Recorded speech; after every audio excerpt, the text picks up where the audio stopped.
Өгсөөр газар алах гэдэг ийм нэр өгчлөө. За хэдэн данстай вэ гэж сая. Олон уу тийм.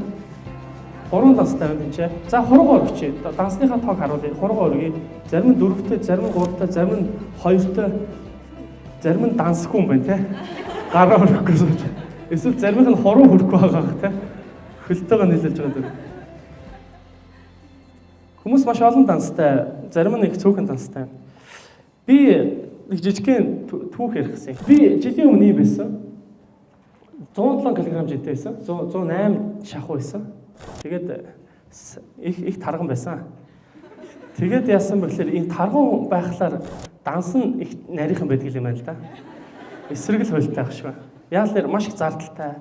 Тэгээд нөө хүнсэнд үрэлгэн гэсэн үг тийм маш их юмд хэрэгжилждэг. Тэгээд 3 дугаар данс үүсгэнэ гэдэг бол хүний төвчээртэй холбоотой шинж чанар байгаа юм л да. Тэгэхээр хоолоо төвчиж чадахгүй байгаа хүн тийм дансандах мөнгөө төвчих үү гэдэг нь бас айгүй том асуудал болж таарж байгаа. Энэгээр бүр зарим улс руу этик чимжтэй. Жишээлбэл Япон бол одоо тархан хүнийг улс төрд гаргадаг юм байна л да. Яагаад гэвэл энэ бит хоёр одоо өөрийнх нь гидсийг асуудлыг шийдэхгүй юм чинь юун улс орны мөнгийг идэхгүй байх магадлалтай тийм аюултай гэж үздэг юм байна. Тийм учраас бүгдээр ингэ төвчих ёстой гэдэг ийм төвчээр бол одоо тэр шудраг зан ч юм уу тийм өөрөөрөө хорих чанар ч юм уу ийм зүйлүүдтэй холбоотой гэж л үздэг юм байна. Тэгээд би нэг дасгал хийгээл ер нь жоохон амьдрал хэцүү болоод эхэлсэн. Тэгэл дасгал хийгээл янз янзын юм хийгээл одоо нэг амьдрал хэцүү болохоор хүн бол хамгийн түрүүнд ажилтгүй болохоор хүн хамгийн түрүүнд юу боддог гэхээр төлөвлөгөөгөө сайжруулах хэрэгтэй ч юм уу эсвэл танилцуулга сайжруулах хэрэгтэй орлогоо нэмэх хэрэгтэй гэж бодоод идэв юм бэ лээ. Тэгээд автоматар л гэсэн үг л дээ. Тэгээд үдсэн чи ерөөсөө явдг бай болтгоо. Тэгэхээр нь бүгдийг хийж агаад би фитнес хийсэн байхгүй. Шал утгагүй юм байсан байх шүү дээ. Тэр ямар ч хамаагүй юм хийж байгаа байхгүй. Тэгээд нөгөө фитнес хийгээл 4-7 хоног дөрөв хийгээл хоол мол идэхгүй амар турж мурал. Тэгээд тураад эхэлсэн чинь орой хоолой төвчих чанар өсөж эхэлсэн байхгүй. Яг энэ үед л би хоёр дансны систем үүсгэсэн. Хоёр дансны систем. Эхнийх нь харилцах данс, нөгөөх нь хадгаламжийн данс. Хадгаламжийн дансаараа сая манайх нэгдүгээр хороол байр авахта урьдчилгаан дээр би өндөр хөв гаргасан тий. Одоо л аюу гэртээ нэр хүндтэй. Эхнэр намайг харах өнцөг шал өөр болсон л доо. За хоёрдугаарт яасан гэхэлэр тэр өөрийнхөө дансны доод лимитийг би 2 сая төгрөгөөр хүргэнэ гэдэг ийм бодолтой байсан байхгүй. Тэгэхгүй бол 2 саяас доош болчих юм бол өөр айгу зохиомлоор стресст нь тэр гэл те. Ямар ч мөнгөгүй болчих тэр гэл те. Дансанд 2 сая төгрөг байгаад чинь те. Тийм зорилго тавьсан байхгүй. Одоо яасан бэхлээр би 6 дансны систем үүсгэсэн. За ингээд надад одоо ингээд 6 дансны систем үүсгэсэн байна. Тэ. Энэ болохоор 5 карт байна. Нэг дээр нь 2 данс байгаа. Энэ хадгаламжийн данс дээр би карт хэрэгэлдэг. Тэгээд шууд одоо карт. За үлдсэн 5 данс. Одоо энэ ямар утгатай данснууд юм бэ гэж. Ягаад 6 дансны систем үүсгэсэн юм бэ гэж. За хүн харилцах дансанд бид нар заримдаа хуваар бизнес эрхлэлдэг залуучууд байдаг. Тэд нар бизнесээ өөрийнхөө ажил амьдралтай шууд холбогдсон байдаг. Бизнесэнд өөрөө бизнесийг хүүхэд гэж боддог тийм. Хүүхдээ амьдралтаа оролцуулаад тийм. Хүүхдийн амьдралд оролцоол тийм. Хамаг юм холиол явдаг шиг бизнесээ тусад нь ерөөсөө биеинд даалгадаг. Тэгэхээр нэг карт болохоор бизнесийн карт байгаа байхгүй. Бизнесийн дансанд бизнесийн мөнгө нь орно гэх. Ингээд эндээ хадгалждаг. Тэр бизнесийн өмнө энэчээс л гарах хэрэгтэй. Тийм. Миний хувийн амьдралтай хамаа байхгүй гэсэн үг тийм. За хоёр дахь данс нь болохоор одоо нөгөө нэг зээл төлөх ёстой. Одоо байранд лизингт орсон ба шүү дээ тийм. Одоо лизингтэй Монгол хүн та бие бодорой гэж шүү дээ. Энд чинь бол бас зөв өгч юм шигтэй нэг бодлоо. Тэгэхээр энэ ямар учиртай данс юм бэ гэхээр заавал сар болгон бид нар ингэж мөнгө төлөх албатай биш байхгүй. Тэрний төлөө амьдрах биш гэж үзэж байгаа байхгүй. Тийм учраас юу гэхээр одоо зээл эргэн төлөх хоримтлын сан гэж амар гоё нэр өгчөж байгаа байхгүй. Өөрийнхөө энэ картанда тэнгуүтэ эндээ нийт орсон орлогынхоо одоо 30-аас 40% шууд хийгээл гэсэн үг. Тэгээд энэ яг үгээр одоо байрны төлбөрийг энэ данс өөрөө төлж явах хэрэгтэй. Нэг сарда 3 сарын мөнгийг цуглуулж болно. Тэг ингээд цуглараад байвал.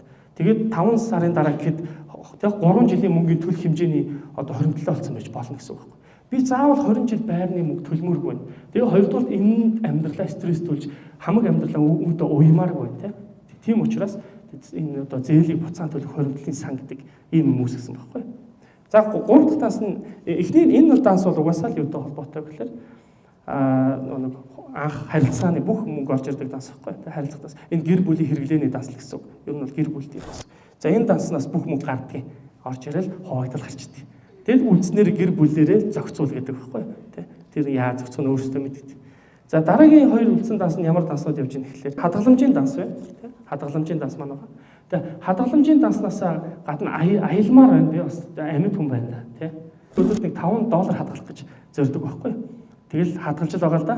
Бүүмэд би ирэх жил юуны Германы 16 орноор аялах 5,300,000 төгрөгийн аялалд бүртгүүлчихэд байгаа. Тэг ямар ч тэрийг цуглуулах гэдэг хадгаламж үүсгэж явж байгаа. Хажуугаар нь хадгаламж маань бас байх хэвээр. Хажуугаар нь би бас аялмаар байна тий. Хадгаламжиндаа би бол 30% хадгалдаг. Тэг ягаад гэвэл өөрийнхөө бүсийг чангалж байгаа тий. Жохон шийдэхгүй жохон олон жил даварсан гэж өөртөө бол одоо айгу хариуцлагатай хандж байна гэсэн үг л дээ. За тэгээд сүүлийн данс маань болохоор 6 цэнглийн данс үлдчихэ тий. 6 цэнглийн дансаар 5% хадгалдаг.